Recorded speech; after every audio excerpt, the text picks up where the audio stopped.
the station concourse, I wonder would a cheap theatre turn save more? Should I not be worrying about pollution? While Harrison mingles in the crowd, hunted! They have seen him! Keep walking! Walk and don't turn back, Harrison!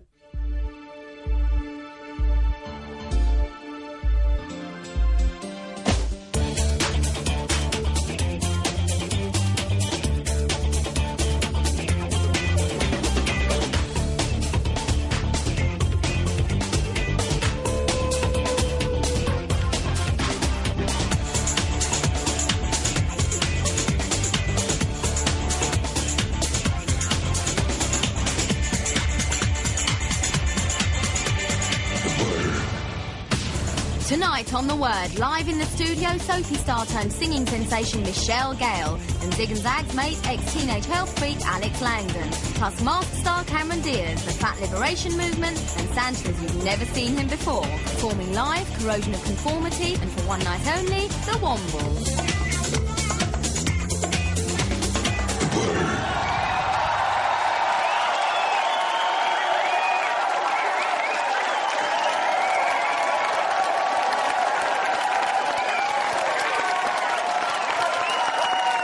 And a Merry Christmas, one and all. I love saying that. You get to say it once a year, don't you? Welcome to the word Christmas cracker. We say it every year. Blimey, Lily Savage. Oops. No, sorry, have you been watching Badass TV? That was sort of smart-ass TV. And if we were talking about you, Terry, I'm sure it'd be called short-ass TV, right? But before we kick off this evening, let's go and find out where Alan and Jazz are this week. Hi, we're right out in the provinces. Hello, London. We're miles away. We're in a place called Manchester. And because it's the biggest party night of the year, just before Christmas Eve, we're going into a house there to see what northern people do at the weekend. It's going to be great. Dani, if love survives satellite transmission, there's shed loads coming your way. I'm sure you're looking great. It's back to you. Yep, thank you, Alan, there. Now, tonight's supposed to be the biggest party night of the year, right, everyone? Yeah!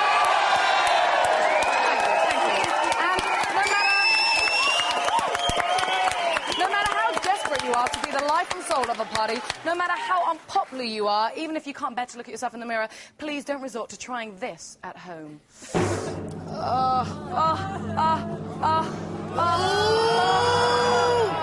my God! What do you think of that? That's made my stomach go all queasy. What do you think? That was good? I think that's a bit of a hopeful thing, that was.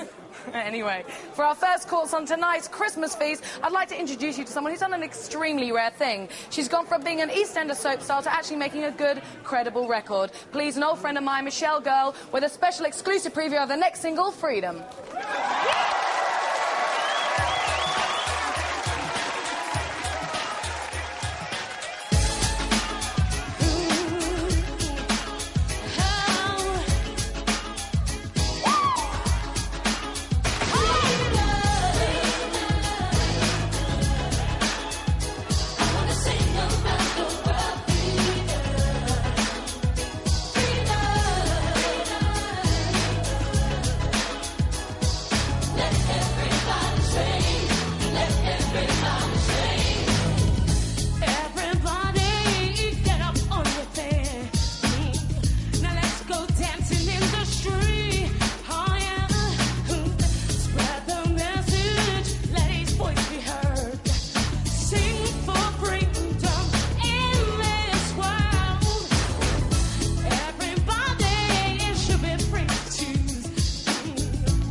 magnificent, really. Michelle Gale, Freedom. Michelle, are you coming over? She's a lovely girl. She's going to come up and join me. Soap star turned soul diva. Oh, a girl with... Oh, lovely. Oh, lovely. Sit down. I was going to say a girl with an array of natural talents tainted only by her poor taste in football. You're talking about... You're an Arsenal fan. Man United. Don't start one of those. We don't want one of those nights like the other week where it all kicked off again. All right, sorry. OK, well, I'm sure you're bored of being asked this, but obviously there you were, big soap star, EastEnders, and then you went into music. Well, was it a choice between the two, or did you want to do them both? I did want to do them both, but then when Looking Up came out, it became a choice. And music is my first love, so it's quite an easy choice to make. So what was the choice? Did they say to you, it's either the Square or world fame and loads of money? Not quite in that accent, Tell, but that's what they said. Oh, right.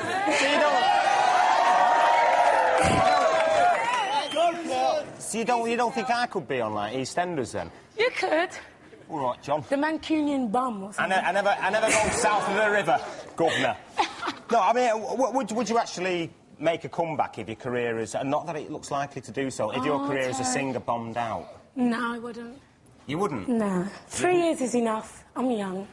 And there's other things to do. Well, they didn't kill you off in a soap, did they? Like, they sent you to Trinidad, so you might come back. Yeah, but I won't. Do you think they might get another exclusive. actress to pretend to be you to come back on the Square? Yeah, they might. How would you feel about that? I think it'd be funny. I bet she'd wish following your They footsteps. should get you to do it, Tell. I know. Oh, down the old rubber dab, mate. Here, geezer. No, it's actually, you've always wanted to be a singer, haven't you? Yes, I have. And to prove it, we've got this little film here. Have a look at this. What's this, then?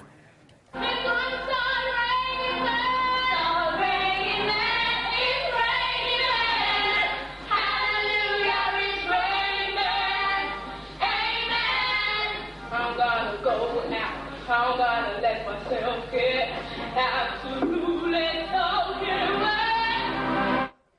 Whoa! Where did you get that from, Terry? It's Raining Men, hallelujah. Oh, God, look at those costumes. And was one of those girls Lindy Layton as well? Yeah. And you were also at school with Naomi Campbell, weren't you? So, like, quite a little... See, I thought you were just a normal Harleston girl. I am a normal Harleston girl, but I happened to go to that school. One of the kids from Fame. No, not quite. What was Naomi Campbell like at school? She was very nice. Very determined, I'd say. What did you think of her LP? I haven't heard it, have you? Oh, yeah, this is all political answers, isn't it? And what did your mates think of Naomi Campbell? My mates. Yeah, at home. They think she's okay. They think she's okay. Oh, you see, you're not telling Well, you want me to diss my friends on TV? No, I don't. I want you to... Well, yeah, I do, yeah. You do, Terry. Sorry. Well, it's Christmas, isn't it? You've got to spread a bit of that about. Now, one thing... I did read that what you wanted for Christmas was a nice man in your stocking. I mean, who would be your ideal sort of guy? Apart from you, Terry, I like Tupac. He's a rapper. Tupac Shakur? Yeah. Say that again. But he's a bit... And what does your mum think about him? Because he's got a bit of a criminal... My mum doesn't know, it's a secret. I wouldn't tell my mum about him. Knows now. And see... I was going to say, ignore them, please. I will. And really, since he's been shot, he's more like no Pac Shakur, isn't he? Oh, leave him. I'm going to write to him. He's in prison, I think. He's in prison?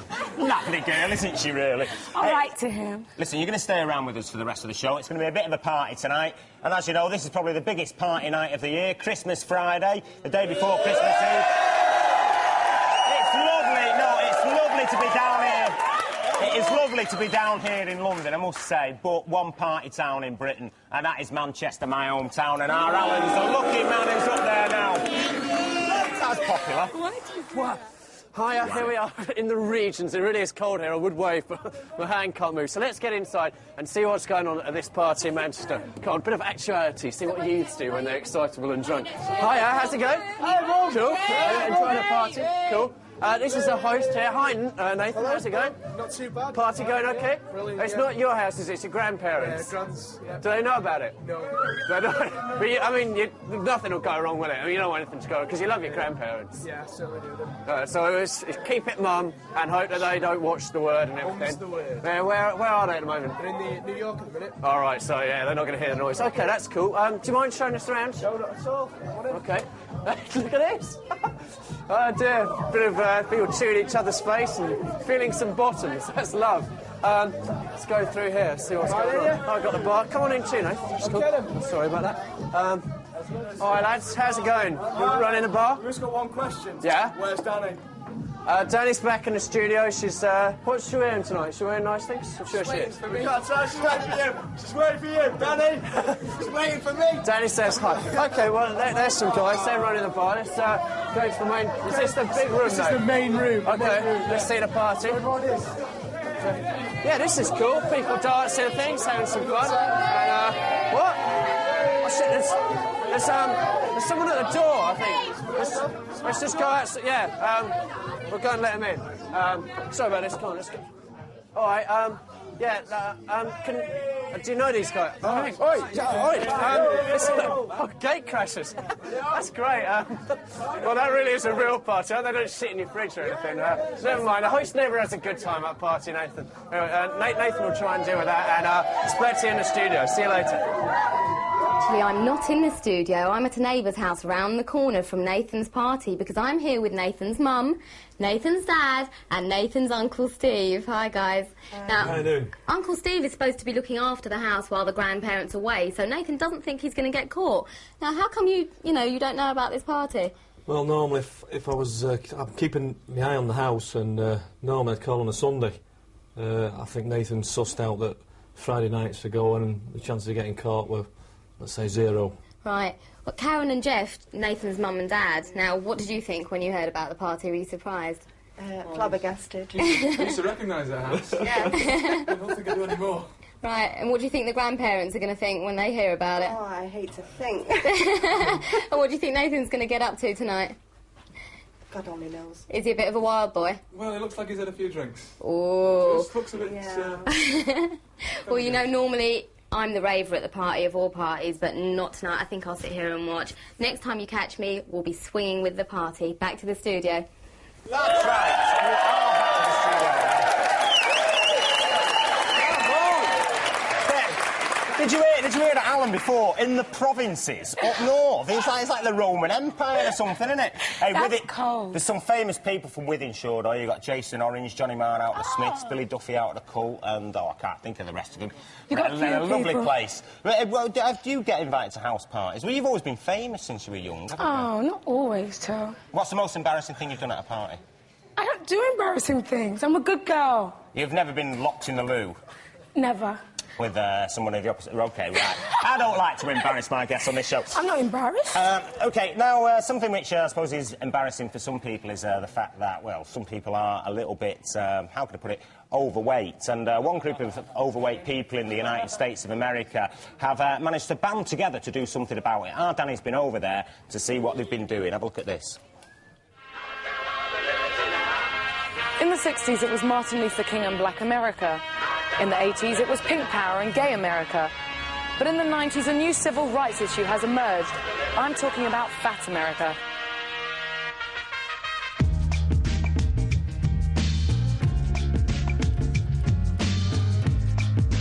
Fat bashing is the last acceptable prejudice.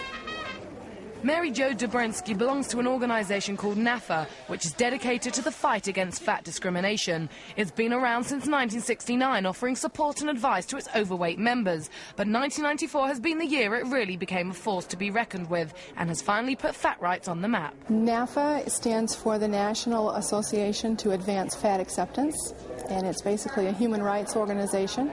It ranges from the political to the social, everything in between.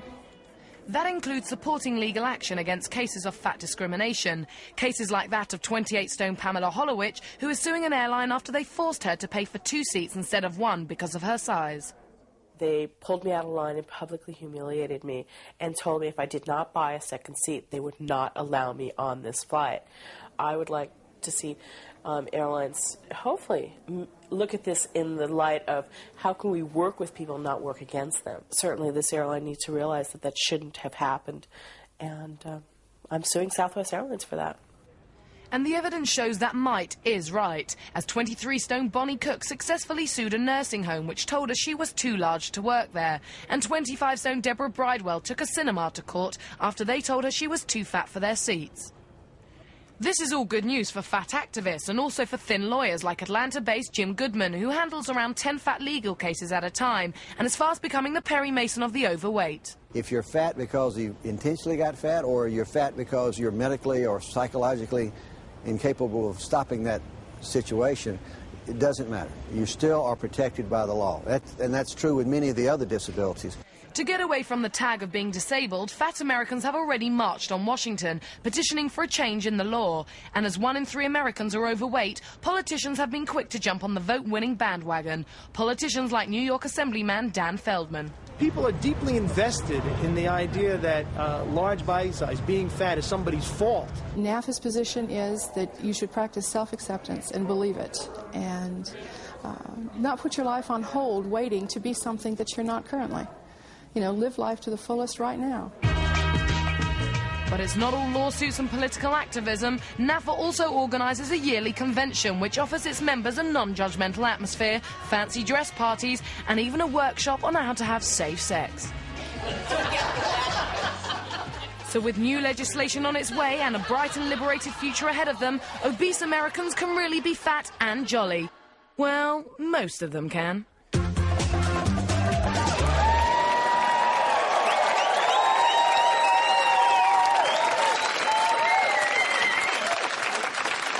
I know it seemed a bit of a chuckle, but it is quite a serious... No, I know, it's quite... No, it's Why quite are you laughing, Terry? No, I wasn't. It's because you smiled then. But it is quite a serious subject that people get... Do you think it's right that people get discriminated No, against? people shouldn't be dissed because they're fat, but what we call fat and what Americans call fat, two different things, I'd like to say. Wow. We have no fat people here.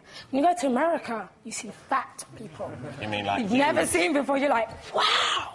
Where do they get clothes from? That's because they get starters the size of our main dishes, Yes, don't they do. So I'll give them a little plug there. Maybe the tourist board are tuning in and I'll get a free flight. Never mind. OK, we will be back after the break with the lovely Alex Langdon, teenage star, youngest stand-up comedian in Britain at one time, and also we'll have music from, what is it, Corrosion of Conformity. We'll see you then. Yeah.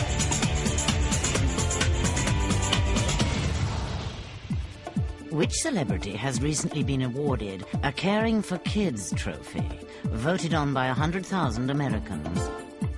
Was it Bill Cosby, Michael Jackson, Naomi Campbell, or Roseanne Barr? Find out after the break. The word. Here goes the Belgian!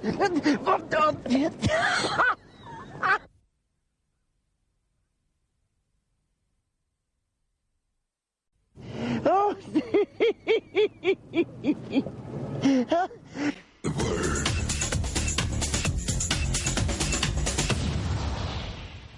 We asked you which celebrity has recently been awarded a Caring for Kids trophy, voted on by 100,000 Americans. The answer is Michael Jackson. Touching, isn't it?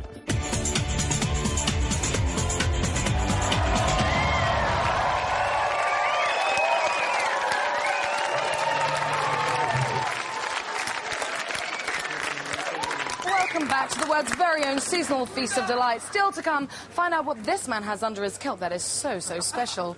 I wonder what. But first, in our word stocking tonight, it's crammed full of Christmas goodies, and this next lot is no exception. They're the Stone Roses' favourite band. Please welcome Corrosion of Conformity with... La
don't do that at home because guitars are really expensive and Very everything. expensive. Very expensive. That's Deliverance by Corrosion of Conformity and their album. I mean, that's from their album Deliverance, Corrosion of Conformity, and a track called Albatross. And we look forward to hearing more from them in future weeks to come. Still with me, of course, the lovely Michelle Gale. But my next guest tonight started off as Britain's youngest ever stand-up comedian. He then went on to be the star of the Channel 4 series Teenage Health Freak, and he's about to star in the Zig and Zag Christmas special. Take a look at this. Look, anyone can make a mistake. I know I'm not on the leaderboard, but don't I get a second chance? Look, will you keep your TV platitudes to yourself and keep driving?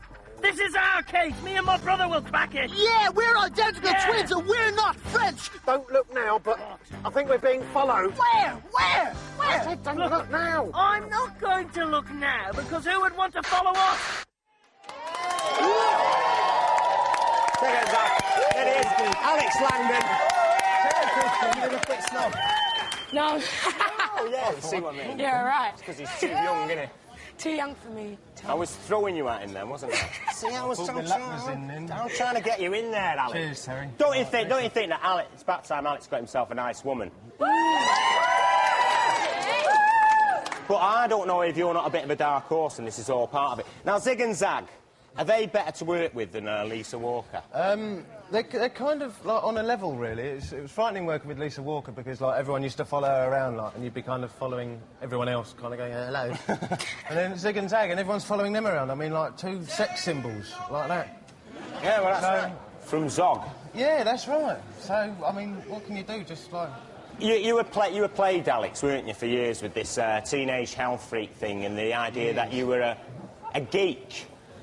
And you said that you were a geek in real life, but now you're a bit older. Are you cool now? No, still a geek. No, he's not. He's not a geek. Say no, we're on his side. He's not a geek, is he? No. No. I'm kind of slightly getting there, slightly, but... Got a trendy haircut. I've got a trendy Ryan haircut Giggs, now, I think. so I can't be a geek. Ryan Giggs. I've just got He's got a skinhead shirt now. as well. I've got a trendy shirt, so I can't be a geek. Yeah, now you're going back to do some stand-up comedy as well as the Zig and Zag Christmas special. What kind of material do you do? I used to do stuff about kind of being, like, in a posh school and having, like, posh parents and all the rest of it. But it's not so relevant now, really, so I kind of do stuff about my car and how I smashed it into the back of another car and... On the posh estate? That's the run, yeah. But just like kind of things relevant, and college and sex education and more sex education and... So I've been learning my trade, you see, because I've been doing those alternative mime classes. Alternative mime classes. Bloody windy, isn't it? But, yes, that was good. See that? Pearls before swine, mate. Yeah, Pearls before swine. You don't take any notice of them. I've been learning everything. I've been doing all that, improvising. Improvising, no, that's what we do that on the show every week. No, we do. Do you find quite a lot of women sort of take a bit of a shine to you? With being on the telly and everything? Vaguely, every now and then. And what kind of things happen? Well, not a hell of a lot, really, but... well, you know, you kind of get into a few chats. But you're not still a virgin, are you? Are you? Are you? No, I'm not still a It's good. No, he's not. No, I'm not really. No, he's not. I'm quite happy. I'll get me bits here and there. I'm quite happy. Wait, can I just say very big bits? Because didn't your father actually say that when you were born, this was in a magazine interview, that he'd never seen such a big... this is true. A big wedding tackle. It's true, because we did this thing in the Sunday Times called Relative Values, where they kind of did a bit on my father and did a bit on me, and father and son bit and all that. And I walked into school the next day, like, on Monday morning, it was about 8:30, walking through the playground bit, and someone shouts from about 4 floors up in the middle of a packed playground, "Oh, what a big willy!" And I've never quite lived it down. He was trying to say... It hasn't done me much harm, I must say. It runs in the family. If he said testicles like a chimp, then you'd have worried, wouldn't you? Sorry about that. That was a bit of a low blow. Sorry. OK, speaking of party time, party night, isn't it? Nearly Christmas. Plate in the gallery. So let's go up to our party people in Manchester with Jazz. Welcome back. I'm in Manchester. I'm 20 yards away from the most hip and happening party in town, which has been thrown by 19-year-old Nathan. Now, his grandparents are away in New York. They don't know it's going on. He thinks he's got away with it, but he doesn't know that I'm sitting here with his mum, dad and his Uncle Steve, who have been really trusting in leaving him home alone. Now, how responsible do you really think he's going to be? Come on, tell us the truth now. Not very. Not very. Totally irresponsible. By the looks of it, he might not reach 20 years of age. Ooh, well, we're going to see just Sophie how behaves. responsible he is. I mean, we've got a couple of tests lined up for him. We don't know what he's going to do, but whatever he does do, we're going to be here to watch it. Now, Nathan's obviously been clearing up all day, all his grandparents' stuff. Is there lots of precious stuff around the house? Yeah, I think the main thing is I hope the fishing gear's out of the way, because my mother and father really Is there anything, like, really sentimental value that might get broken that they'd be really gutted about, your grandparents? Well, they're passionate about the fishing. They're fishing? Yeah, fishing? my mother and father are passionate about the fishing. Oh, wow. What have they got? Fishing gear and things? Oh, they've got the rods, business. the tackle, They've- Fishing rods. They've been fishing for 40, 45 years. OK. Well, I Yeah. think we'd better go and check out what Alan's been going up to at that party. Hi, OK, well, here we are. We're still at the party. Things are pretty kicking. We've seen a bit of actuality. Real life can be really charming. But what we're going to do now is we're going to spice things up with a bit of TV pep. We're going to play a few games for some prizes. Christmas coming early for Nathan here. He'll obviously be one of the contestants. He's the host, and a couple of his mates. We've got Martin. Hi, Martin. Yeah. Hi, how are you doing? Not bad. You know Nathan for long? Yeah, since first year at school, yeah. That's cool. Well, I mean, you look after him, because the host never has a good time at their own party, so keep him sweet. That'd be cool. I'll keep him sweet. And Justice here will be one of the contestants as well. Hi, Justice. I'm okay, Now, thanks. you've actually been staying here unknown to the grandparents for a while, haven't you? Yeah, I certainly have. And not a word, don't worry, we'll keep it mum. As Arnie put it in Predator, move on out, leave no traces. You said it. OK, what we're doing, first of all, we're playing for this. It's a state-of-the-art, one of those music machines. You can put tapes in there, spoken word cassettes, everything you want. You get a lot of great sounds out of there, so that's fun. And all the games have got a practical bent. Now, the first one looks a bit drab around here. All the pictures are down, so we thought we'd spice the place up with a few Christmas decorations. So you've got 30 seconds, lads, to make the place look nice and Christmassy.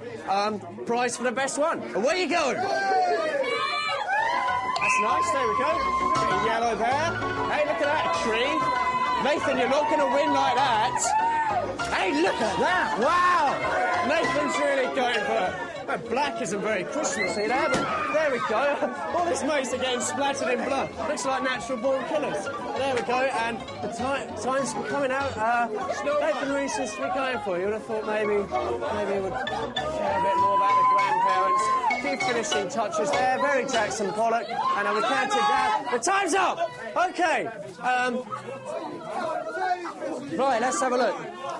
Justice, which was yours? That was the kind of mess there. You like that? That's Nathan's doing there, and that's very much yours. So I think the prize. I think the prize has really got to go to you, Martin. The stereo is yours. It's all splattered in paint, but never mind about that. You're doing well. OK, let's move on to the next game. What's missing from here? Christmas tree, obviously. So what I want to do, we've got some pots and muds, and obviously we haven't got a real Christmas tree coming. We've got Granny's fishing rod, she loves fishing, and Grandad's fishing rods. We use them for the stem, and a load of old dresses. Just found them lying around, and we'll make trees out of that. Nathan, how's it going? Not too well. Well, what's the problem? The wallpaper. Well, it's Christmassy. Your I think clothes are a yeah, mess. I mean, your clothes are absolutely awful. But the host never has a good time at their own party. Anyway, have we got all the boxes in here? Right, what we've got a few of your granny's dresses in there. We've got some scissors so you can cut them up, make them into nice shapes and things. And Grandad's fishing rods. I mean, you might need to break them up a bit to make them into trees. Bit of paint there, thanks, mate. Lovely. And the three of you have got 30 seconds to make the best Christmas tree you can. Away you go! That's it, yeah, hacksaw through the fishing rod. Grandad ain't going to be doing too much fishing with that, is he? I think Nathan's going within a plum. Doesn't really seem to care. Fishing rods cost a fortune. There's no way you can go fishing with just a little stick, is there? I mean, you're not even going to catch a minnow that way. But there we go, broken up. Remember, try... There's Granny's dress, getting slashed off a bit there. Granny's not going to want to wear a load of rags, is she? And people would say, hey, Granny, you're wearing rags. And she'd have to say, well, it's all Nathan's fault, really. He had this party. Oh, the time's up, so let's go through. Martin, that's pathetic, quite frankly. No, nothing more from you. I like that. We've got Granny's dress. It's all covered in mud. Going well. How are you feeling, Nathan? Not too bad. OK, and Justice, just a load of mud on the floor. Well, that, to me, does not constitute a Christmas tree. But you did well for trying. What we've got for you, we've got £250 worth of music vouchers, so buy yourself a load of records. Right, now, the pair of you, Justice. Martin, you've had a lot of fun. You've got your prizes. Now, why don't you scram? And we'll have a talk with Nathan. Nathan, how's it going? Apart from the walls, not too bad. Not too bad. You see, now, I've got all mud in my hair now. You see, these people are just putting mud in there. I'm going to have to wash. What's my mum going to say? Well, I don't know what to say, folks. I mean, he doesn't seem to have much respect for the grandparents' house, does he? He's dead. Looks like a bomb shelter. Are you shocked? Yes. Just a bit. Are you going to kill him? He's dead. Oh, yeah, he's dead meat. He's drunk, but he's going to be He dead. looked a bit guilty about the walls, though. I mean, you know. Oh, yeah. As long as Oh, he he's should be paid as for well. He should be. He's got a few bucks to pay for those fishing rods. Well, listen, the party's looking hot, but it's going to get hotter. Wait till you see what we've got lined up for your next visit. Back to the studio for now. Thanks, Jazz. And on that basis, I won't be inviting Alan to any party of mine. Now, the season of goodwill has well and truly taken into full swing, but we here at The Word don't let anything like peace, love and goodwill into any men get in our way, because our team of Revengers have indeed been spreading their Christmas cheer out on the streets of Britain. So remember, don't get mad, get even, get the Revengers.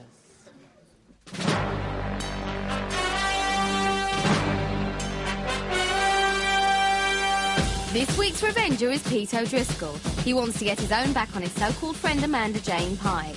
Amanda has a bit of a temper, and last week she bit him so hard that he bled. As it's Christmas, we thought we'd settle this dispute.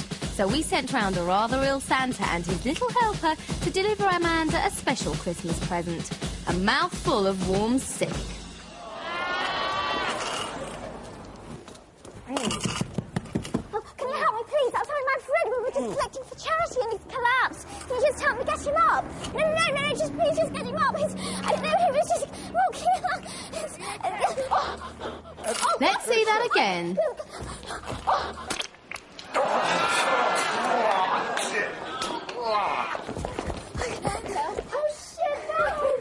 Amanda! I'm Jasmine from The Word. Oh, you my can sit God. up. Oh, no! Okay, I'm going to get up! Do you think you've been well and truly got? I think I have, yeah. So what do you reckon, Pete? Result. And Merry Christmas!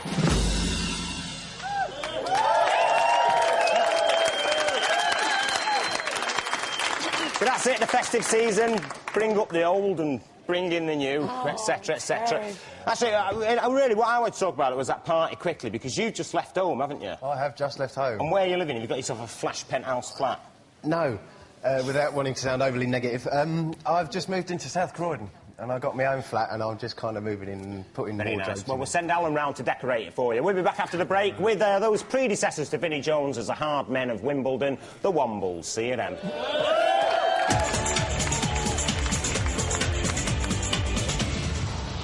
What can Kelsey Grammer claim to share with Keanu Reeves?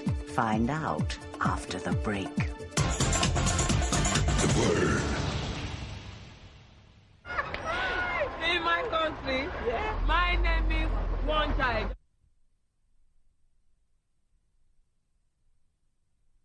And look! I've got two!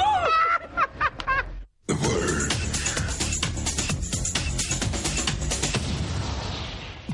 We asked you what Kelsey Grammer can claim to share with Keanu Reeves. The answer is a conviction for drink driving. Nice one, boys.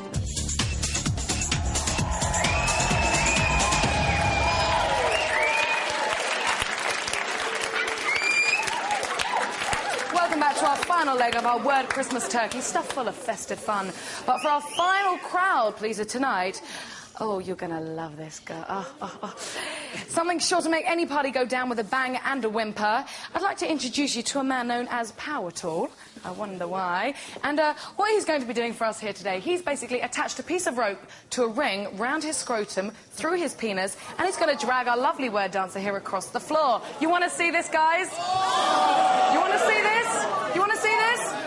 All right, Power Tool, show us what you're made of. Come on, give out. Oh.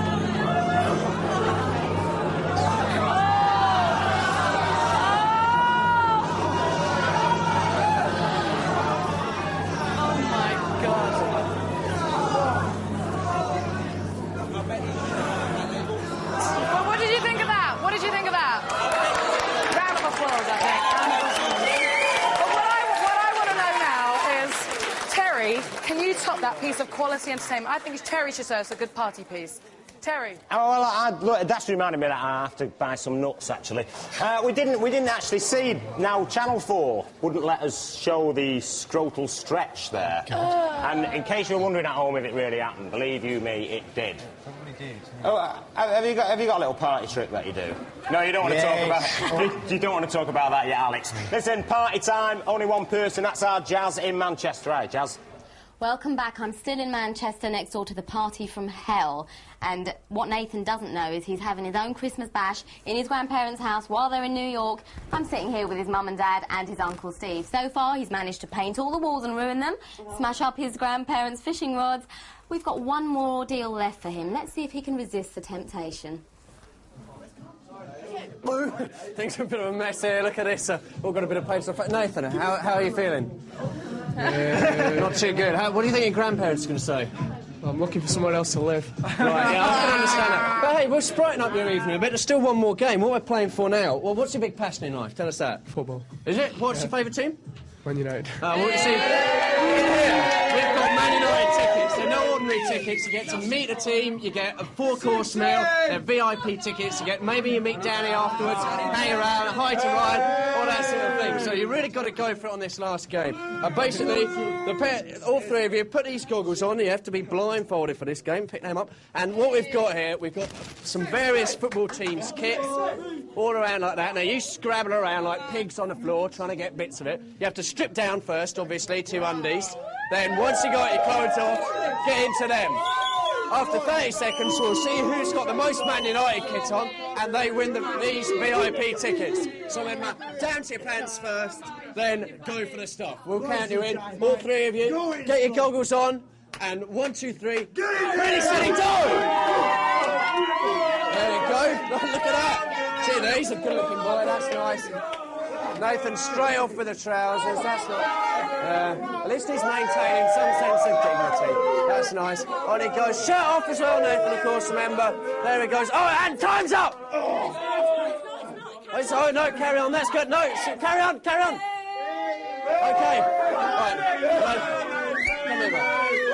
Oh, your chest's all red. Right. Now, things are a bit chaotic here. I mean, what do you think Uncle Steve would think if he were to see the mess that's been made here?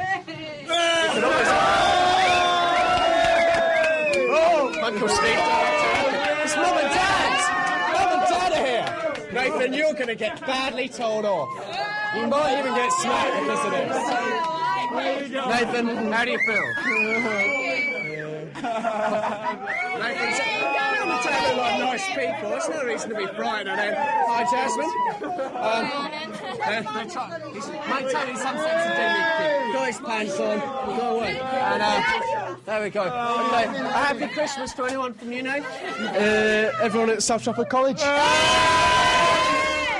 well, right, Nathan, you got the tickets. They're yours. Everything's gone well. We've all had a very happy Christmas. What do you think about the mess? No.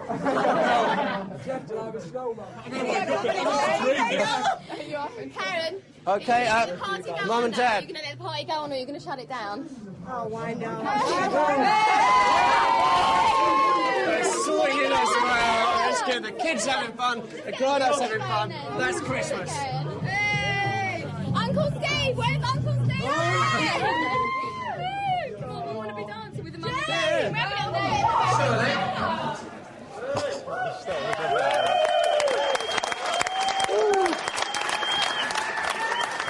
I wish I could have been there, to be honest with you. If I did that, my parents would have killed me. Very, very nice. OK, well, now you've had a very successful year. You're about to have a very successful year as well.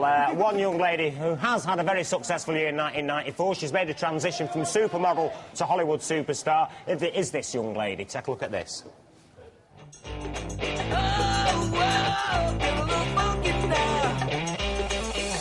She's the girl who went from supermodel to superstar in just one role. Cameron Diaz is set to join the A-list of leading Hollywood ladies, and this is where she's filming her latest movie.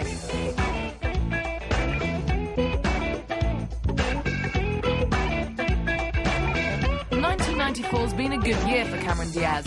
At the tender age of 21, she shot to fame playing sexy singer Tina Carlisle in The Mask, the comic book blockbuster that made an international star of Jim Carrey. The road to superstardom started when Cameron was 16 and met a photographer at a party who said he could get her modelling work. Sounds like a dodgy chat-up line, but less than a week later she landed a contract with top model agency Elite. The jobs came pouring in until Cameron thought she'd have a go at the movies, just for the hell of it. My commercial agent took a joke that I meant to be a joke seriously. She sent me in to read for The Mask, although I hadn't ever acted before. First I read for the part of the reporter, and they liked me and they asked me to come read for Tina. It was down to me and 3 other girls, and I came back, and it was supposed to be 1 day, and I would know whether or not I got the part. Of course, it turned into 1 month, and 12 readings later with Jim. I was saying, tell them that if they make me come in 1 more time, I am going to scream. What was Jim Carrey like to work with? Because he's an absolute nutter. Yeah, Jim is basically an absolute nutter. Hold on, sugar! It was incredible working with him. He's an extreme professional. Extremely talented. Ooh. I made faces before I met him. We just got the opportunity to make them at each other, which was really fun. And as you can imagine, superstar Jim's a big fan of Cameron's too. Very sweet lady. Very, very, very sweet girl. And tough as nails. Grew up in Long Beach and kick your butt. And she's just a sweet human being. Really nice. You were good, kid. Real good. And it seems that Jim's not the only one to take a shine to Cameron, but the new darling of the glossy magazines has decided on a more artistic follow-up to The Mask. The Last Supper is an everyday story of left-wing assassins, low on budget but high on credibility. Did you go out of your way intentionally to do a more arty film, just so you could explore, you know, your character and...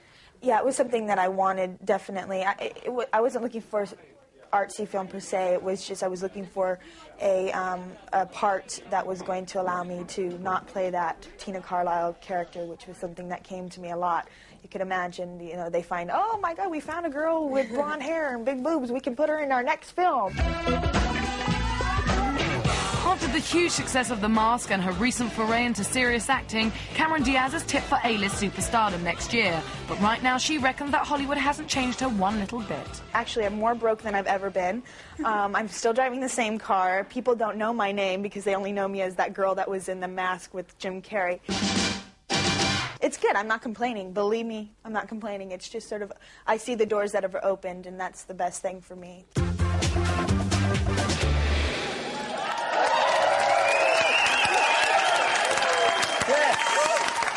And a lovely young lady as well. I think. What's your name? Alex liked her. Sweetheart.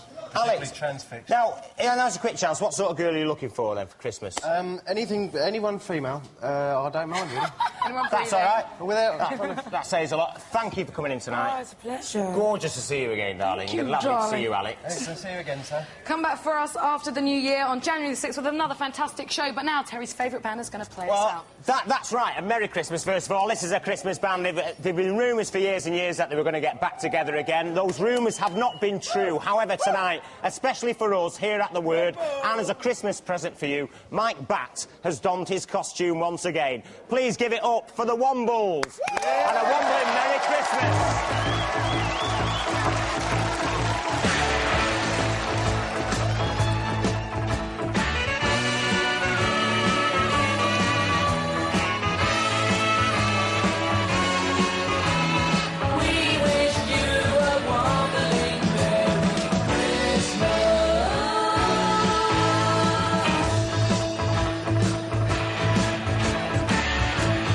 Open your eyes, look to the skies.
Tea bag in, water in, lid on. And that's how a teapot works.